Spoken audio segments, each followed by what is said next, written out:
Salut! Alors j'espère que vous avez apprécié l'escapade. J'espère que c'était relaxant, que vous avez passé un bon moment.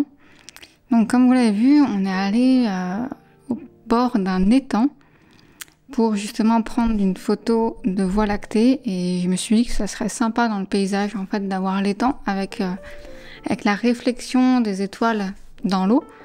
Donc voilà, je vais vous mettre la photo que j'ai obtenue après traitement juste après. Par contre, évidemment, ce qui se passe au bord de l'eau, c'est que c'était hyper humide. Ce qui fait qu'on n'a pas eu très chaud. On est arrivé au moment du coucher du soleil, vers les 21h30, je crois. Et on a attendu vers minuit, je crois, un truc comme ça, pour commencer à shooter. Parce que le moment où le ciel était bien noir, bien sombre, il y a un bout de temps entre le coucher du soleil et le moment où il fait vraiment nuit. Et on va en reparler, mais pour la Voie lactée, c'est hyper important d'avoir un ciel bien sombre. Donc voilà, c'était humide. On le voit d'ailleurs avec la fumée qui s'évapore, qui sort de l'étang. Ça a fait un rendu vachement sympa, je trouve. Mais du coup, le point négatif par rapport à ça, c'est qu'on a bien senti l'humidité et le froid. Au niveau du matériel, j'ai shooté comme d'habitude, avec la caméra qui me filme là, donc c'est un Sony A7S II, avec le fameux objectif dont je vous avais parlé, où j'ai fait une vidéo, le Sony 20 mm f1.8. Et en plus de ça, j'avais un trépied, le trépied qui est juste derrière là. Et voilà, donc pas de suivi, pas de Star Adventurer, etc. Vraiment le système le plus basique possible. Même si l'appareil photo et l'objectif en eux-mêmes, c'est du matos plutôt bon quand même. Donc, je vais vous montrer voilà le résultat que j'ai obtenu. Alors, il y a plusieurs versions. Je fais plusieurs versions du traitement avec des modes un peu différents au niveau des tons, de la lumière, etc. Ça rend un truc assez sympa.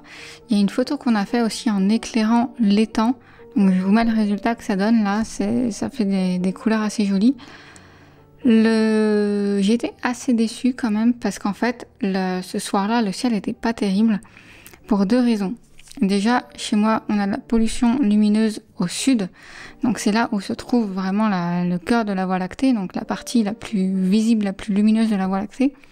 Donc ce qui fait que c'est bof. C'est pour ça qu'on s'est éloigné un petit peu. Entre autres, le truc c'est que même depuis les temps au sud, on avait encore un peu de pollution lumineuse à l'œil, on la voyait un peu, même si clairement pas autant que ce qu'on voit sur l'image. Donc il y a ça, et la deuxième chose, c'est que le ciel était vraiment pas bon, c'est-à-dire qu'il y avait tout sur l'horizon, c'était vraiment assez blanc, il y avait un voile blanc, le ciel était vraiment bien sombre, vraiment noir au zénith. En dehors de ça, on avait vraiment le voile blanc et surtout proche de l'horizon. Donc voilà, si vous avez l'habitude de sortir, vous savez de quoi je parle. Et dans ce cas-là, on peut rien faire. Juste, j'aurais dû choisir un meilleur jour, j'aurais dû regarder, j'aurais pu. Le truc, c'est qu'à ce moment-là, on avait très peu de jours où il faisait déjà beau. Donc quand il fait beau, on se pose pas trop de questions, on saute sur l'occasion. Donc voilà pour cette photo-là. J'ai fait une autre photo, c'était pas prévu, je sais plus quel soir on est sorti, on a observé, on a shooté, on a passé pas mal de nuits dehors ces derniers jours. Et il y a un soir où ça n'allait pas, je crois que c'est l'asière qui buguait, bref, ça m'a saoulé, finalement j'ai pas shooté avec l'asière. Par contre j'ai vu à l'œil nu que je voyais bien la Voie lactée, même depuis la maison. Et du coup je me suis dit au lieu de rentrer bredouille, on va shooter la Voie lactée.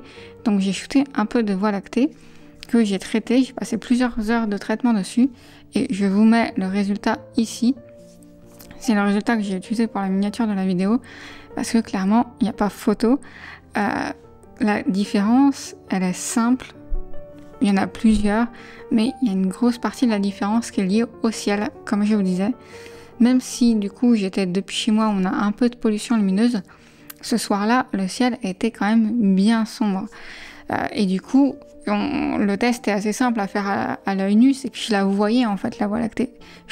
Quand je shootais, je regardais à l'œil nu et je voyais la bande blanche de la Voie lactée. Alors évidemment, je la voyais pas comme sur la photo, loin de là, mais quand même, je la distinguais bien mieux que le soir où j'ai shooté à l'étang. Et donc forcément, ça change énormément de choses par rapport à la photo finale. Ce qui fait que pour la Voie lactée, vraiment, il faut avoir un ciel vraiment bon parce que ça joue vraiment beaucoup. Encore une fois, à cause notamment du fait qu'on est proche de l'horizon. Voilà, donc si je vous parle de la Voie lactée en ce moment, c'est pas pour rien, c'est que c'est la meilleure période en fait pour observer et shooter la Voie lactée, puisque là, c'est le moment où, en tout cas depuis la France, on voit super bien le cœur, donc à l'orientation sud. Et pendant tout le mois de juillet, tout le mois d'août, on va vraiment voir le cœur au sud et la Voie lactée qui traverse tout le ciel du sud au nord. Donc je vous invite, si vous n'avez jamais observé ou photographié, ou même si vous l'avez déjà fait, c'est sympa et c'est vraiment les 2 meilleurs mois pour le faire, parce que le reste de l'année on peut le faire, mais on n'a pas des résultats aussi bons parce que le cœur n'est pas visible. Voilà pour le petit compte rendu pour cette petite soirée et les dernières photos que j'ai faites en astrophoto de paysage. Si vous voulez faire pareil, j'ai fait toute une formation qui dure plus de 6 heures justement sur comment shooter le ciel étoilé et la Voie lactée. Elle est encore en réduction jusqu'à demain ce soir pour vous, donc dimanche le 10 juillet, dimanche soir à minuit. Si jamais ça vous intéresse, je vous mets le lien dans la description, vous pouvez aller jeter un coup d'œil à ça. Et on a toujours aussi notre petit mail qui part tous les matins avec une astuce pour apprendre à observer et shooter donc les étoiles, la Voie lactée entre autres, le ciel profond, observer les planètes, etc. Là, c'est complètement gratuit et encore une fois, vous avez le lien juste en dessous si ça vous intéresse. Sur ce, je vous dis à bientôt dans une prochaine vidéo. Il devrait y en avoir d'autres bientôt parce que j'ai pas mal shooté. Enfin, j'ai pas mal fait de trucs en ce moment au niveau astro et notamment aussi en ciel profond où j'ai fait des tests. Je vous spoil pas, vous verrez ça dans les jours qui viennent. Sur ce, bonne journée et gardez la tête dans les étoiles.